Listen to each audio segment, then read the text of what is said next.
Okay, we should be live any second here. Mm-hmm.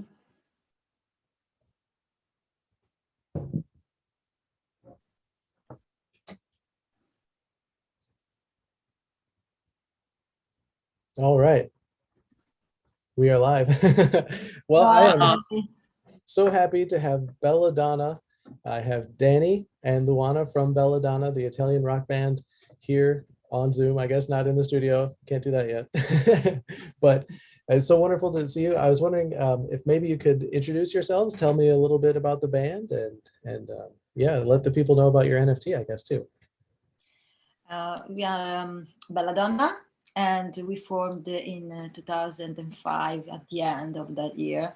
It was almost 2006, and we joined MySpace during that time, and it was a really beautiful moment for independent musicians, because you could do something without anything else but just your music. And so we really had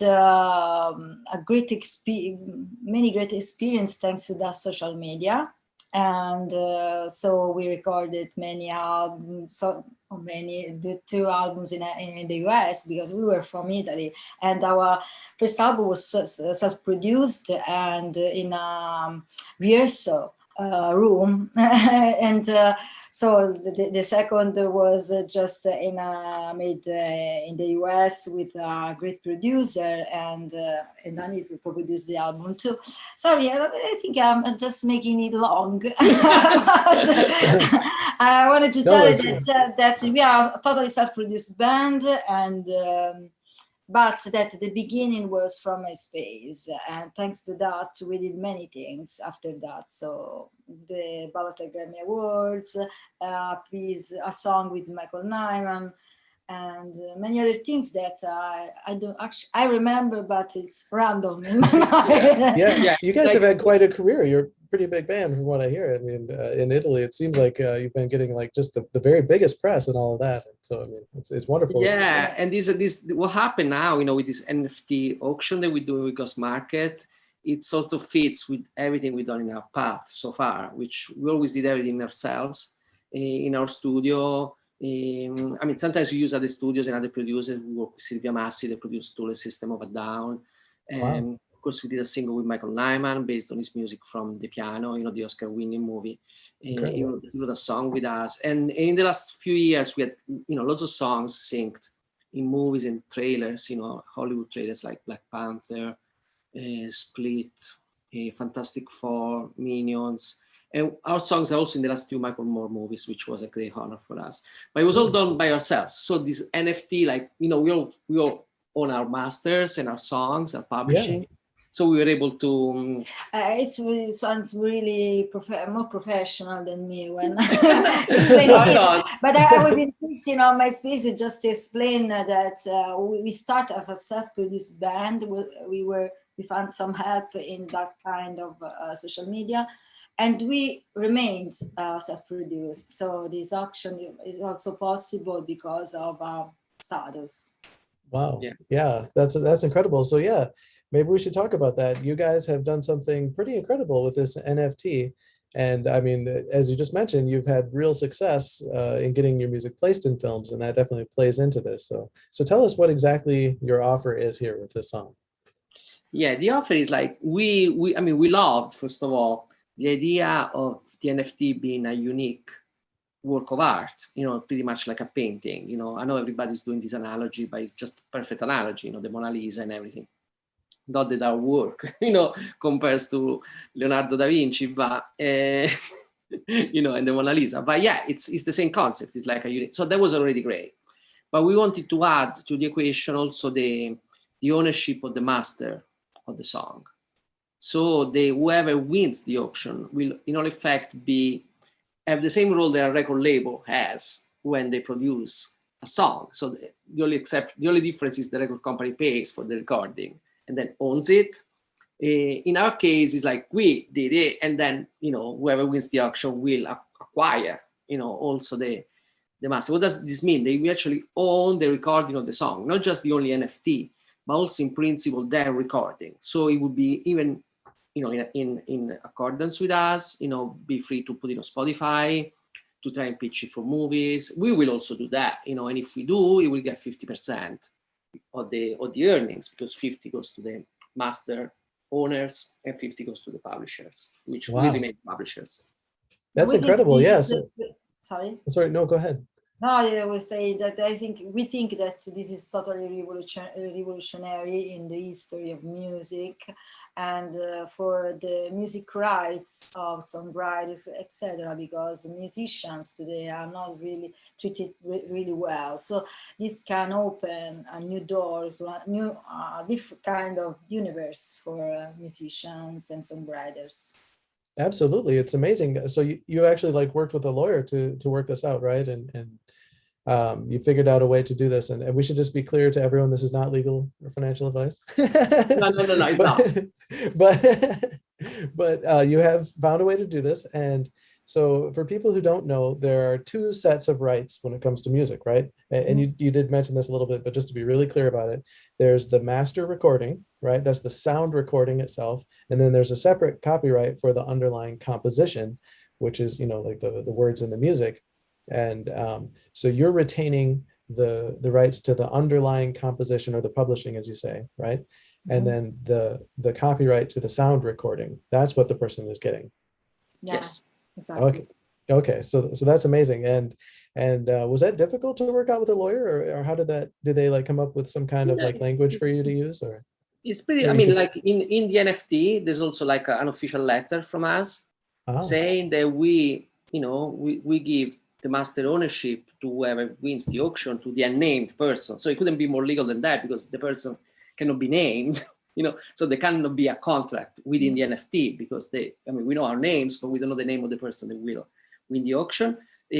So basically it says that, by it's a letter saying that we will do this, so to write to us and let us know his name, address, all the fiscal details, and we'll do a deal. We'll do a deal that basically says this, like it's pretty straightforward. It becomes the master owner, so he can do what he wants. He has to.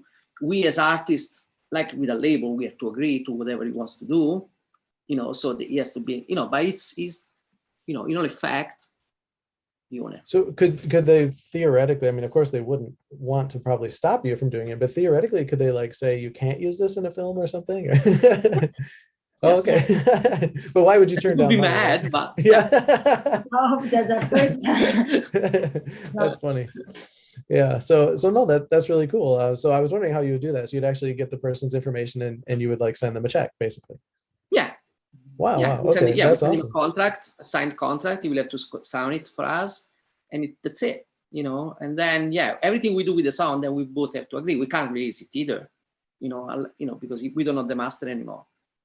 Right, that's true, huh? Oh yeah, we can do things after, like if he contacts us and say, like killing him. His address and everything. Yeah, once we know his address, we go there, we kill him, and we After all, we are a rock and roll band, so there is maybe a more plot. Well, that's funny, when Wu-Tang Clan did their original thing, and I think it was 2015 or whatever, when they only sold one copy of their CD and all of that, and it did kind of come with some rights, and a very long contract. I think one of the weird stipulations in that contract was that like they could do a hip hop heist or something like that to get their master back or something along those lines. Oh, crazy! So, yeah. That's funny. Yeah. So actually, maybe you could put that in the contract. If we murder the actual winner, then we get it. Well, you should have thought about that. That's a good segue into your song topic, actually, isn't it? Please, that's what Luana was saying. Yeah. So we should talk about that. This is a 9-minute song, right? Tell us about the song. Oh, you can explain if you want. It's very hard to speak about. Okay, well, I've only heard like the first 59 seconds or whatever you put in the preview, right? Is there anywhere to hear the whole thing, or? No, we don't want that. No, we want just the person that wins the auction to be able to hear it. Oh, okay. Yeah, sorry, because the audio is so difficult sometimes to. Oh, I'm sorry. So yeah, no, we purposely, didn't want to put it anywhere on YouTube. We didn't play it to anybody. So no one Okay. has ever heard it. But it took, you know, months to make this song, and we didn't do it specifically for this to begin with. It was something we always work on so many songs. So this one was special because it was very long. It was almost like an opera, you know, Oh, with wow. lots of instrumental parts, almost like Pink Floyd meets Nick Cave, I would say. Wow. So, I mean, it feels like it's building, right? In the first 59 seconds. I assume it's the first 59 seconds that we hear, right? No, that's in the middle. That's in the middle. Yeah, that counts about 6 or 7 minutes in. Oh, okay. Okay.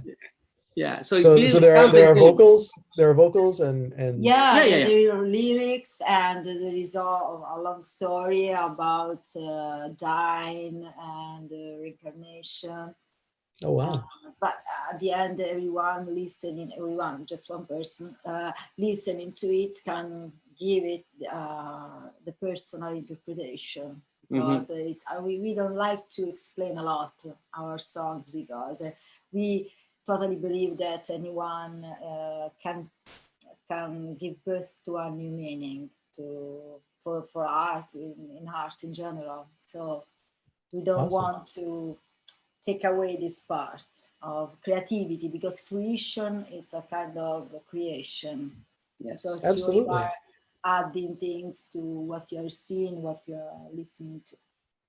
Yeah. So, I mean, that's true. Sometimes it almost kind of ruins it when you hear that song that you really liked was about some, you know, something that you had, you know, it had never occurred to you or whatever, right? You know, and had some other meaning for you. That's, yeah, I definitely get that. In a way, that the meaning that is added can join the club of meanings, because when we create a song, when we produce a song, we don't feel that we actually did the song. It's almost like we captured that song. So we were the first interpreters of the song. Sorry. So we think that also a new interpretation can concord to make the meaning more open and huge. Yeah, that makes sense. I mean, I can always tell when I'm talking with, you know, a real songwriter when they don't feel like they can even take credit for it, because you just feel like it comes to you, you know? Difficult to think about. Yeah. And this was strange, you know, like when we thought that it would be amazing, you know, for this song, you know, to be our first NFT, just because of its characteristics, you know, his scope, you know. It was strange because in the final steps of the mixing, it felt strange, you know, that only one person probably, you know, unless this person wants to release it, because we'll be up for that. Only one person will ever hear it. That it was kind of, it involves a bit of soul searching there, because normally when we mix a song, we think, oh my God, you know, the world kind of is gonna hear it, you know. And it's like, oh, and we kind of want this person, that person, or the world at large will reckon, you know. In this case, there was none of that. It was just, yeah, one person will hear it and his family maybe, or her family, but and then it came like, but actually, like, we do this for ourselves. Like, this song came out of nowhere, as Luana was saying, as you were saying too. You know, like, we just picked it up and we recorded it, and it was our joy and our pleasure was to pick it up and record it. And we never give another treatment to a song just because the audience is bigger. So the treatment. So it was the same. It was the same. At the end, we were laboring over details. You know, we were like, oh my God, like, we do all this. Only one person will hear it and might not even notice this detail. You know, that the reverb on this note is longer than on the previous note. You know, but we still did it because that's the joy. And you're a musician, so you know this. You know, the joy is to doing it in a way that pleases you. And so there was an added joy, you know, in creating this. It was the discovery that, hey, you know, we always known that we do this for ourselves, but now we have proof. Well, I think you're doing something new. I mean, I can't think of anyone who did it exactly this way. I think this is pretty incredible. And yeah, it's exciting. I might have to bid on that. You know, I mean, when it's the first, that's pretty incredible. And a lot of people give us your address, Jesse. a lot of people are claiming to be the first, you know, and we make jokes about this, like, you know, 10 years from now, Toronto is going to have the first NFT marketplace. I saw someone that was a good one, but, you know, you know, I really think this is actually something that is a first, and it's pretty exciting. And, you know, actually, I have a lawyer here in the United States who's working on dealing with these kinds of issues. And the separate copyrights that are involved. And I believe she's actually going to be able to give me some answers either later today or perhaps next week. But yeah, I mean, that there is that whole thing with the two copyrights. And so if the person owns the master, but they don't own the underlying copyright, that gets right into my question with my lawyer is like, do you have the right to then make an NFT of it? Right. And I don't know if someone could make an NFT of yours, right? Not owning the underlying works or whatever. But I mean, that's essentially the same thing as a cover song at that point in terms of the rights, right? Like if I were to record a cover of another song, that would be my sound recording, but someone else would own the publishing, right? So it's actually, from a legal standpoint, exactly the same situation that I'm looking into right now. Exactly. But yeah, it's interesting. It is. Mm-hmm. Yeah, and also, like, you know, we found, you know, by doing, you know, lots of, you know, when we license our songs for trails and stuff, normally there's no, I mean, not normally, it often there's no lengthy contract involved. You know, it's just a conversation. Say, hey, you know, we'll give you this song, you know, for this licensing. Are you okay? It will be used for 30 seconds. So and so, how much do you want? We say, hey, we'll do it for this. They say, okay, and that's it. You know, then they use it, and you go, and then you send an invoice, and it's pretty simple because you can't possibly, like in that world especially, you know, in a typical trailer, there are about with sound design and music over 100 cues, 100. So they can't possibly make a contract and discuss a contract with lawyers. They wouldn't be able to meet the deadlines, you know. So it's all done like in good faith. Obviously, they only work with composers and, you know, publishers that they know, so they don't, you know, no one goes funny, you know, does funny stuff about anything. But in this case, it's kind of the same thing. Like, you know, we give him the master out, and it's the master, it's the full thing. It's done like in a kind of pro way, where it's like we are, you know, trustworthy.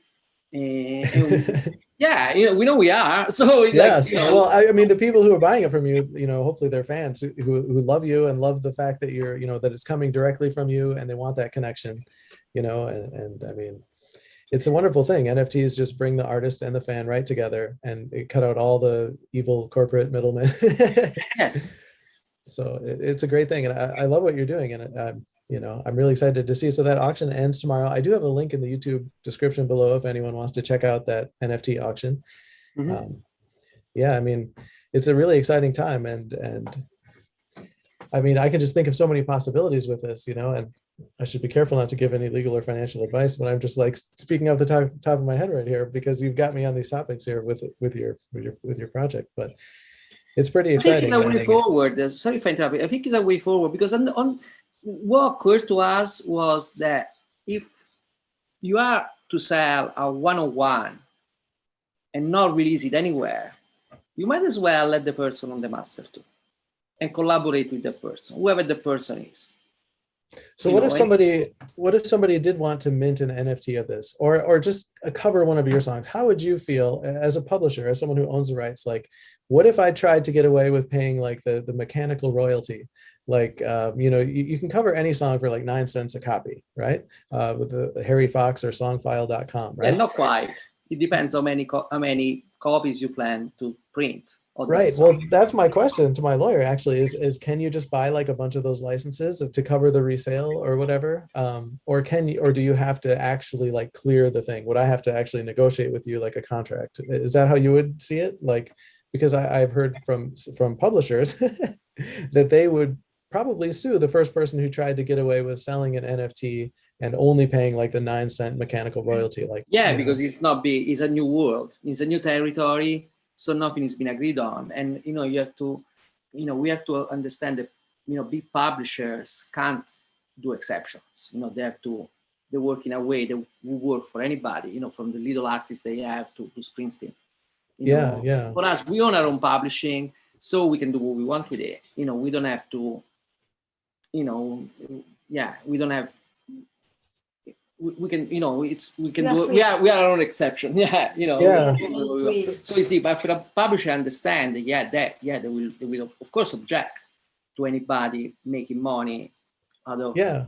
you know, Could you imagine? Yeah, like really- you do a cover of a song, and you know, say the first person who gets like $100,000 for a single copy of that song and tries to get away with paying 9 cents. yeah, that wouldn't work, right? No, but there will be a way. There will be. Fantastic. But they can say, yeah, look, if you do it, you know, we get 50%. Yeah, So yeah, that's what we would exactly. do, you know. And you I can mean, do that now. Yeah. We would You like whoever wins the auction, let's put it this way, can say, hey, you know, you are the writers, so you own the publishing, so I can't do anything without you agreeing with it, and we can't do anything without him agreeing because he owns the master. So we are in, it's a joint venture. So. Let's hope it's a nice person. Yeah, that's always a nice. If he's not a nice person, we can murder him. But pretty easy. But yeah, so it's, if we open to any suggestion, obviously it has to be fair, you know, like in a way that it's whatever we do with the song, we both benefit. And usually in this type of stuff, 50-50 always kind of works, you know. Yeah, I mean, that just makes sense. I feel like in the NFT world, you know, we don't have this whole exploitation thing going on everywhere. And I feel like everything should just be split. Like if I did any collaboration with anyone, even if I did more, they did more, I think it should still be 50-50, you know. Yeah. And that just makes sense. And I love that you That's guys what we do are. So what we do ourselves together, making music together, we decide to split everything. Yeah. Like anything else is just like Lennon McCartney did, you know. Yeah. I mean, I understand if you're getting a manager or something, they might get 10% or whatever, but no, but I mean between, but I mean, different. Yeah, exactly. Awesome. Well, I'm really excited about this. We've got a whole bunch of things coming up today, a bunch of live streams, and it's Music NFT Friday. We're trying to do this thing where, you know, people might, you know, collaborate on some of their launches. So hopefully maybe we'll hear from some more people today. Those of you who are out there listening, I'm going to do some more interviews throughout the day. Is there anything else you guys would care to mention to the audience here? Yeah, two things. Can I say them? Okay, one is I wanna hear. I was all ready to say, I'm gonna say another thing. So yeah. Yeah, please. First of all, I really would like to, you know, with thanking you, I would like to thank everybody at Ghost Market. Oh, me too. Can I say the same thing? Yes. Repeating? Please repeat it. Okay. Yeah. I feel the same. Yeah, for the incredible support that they've given us and that I know they give to all the artists.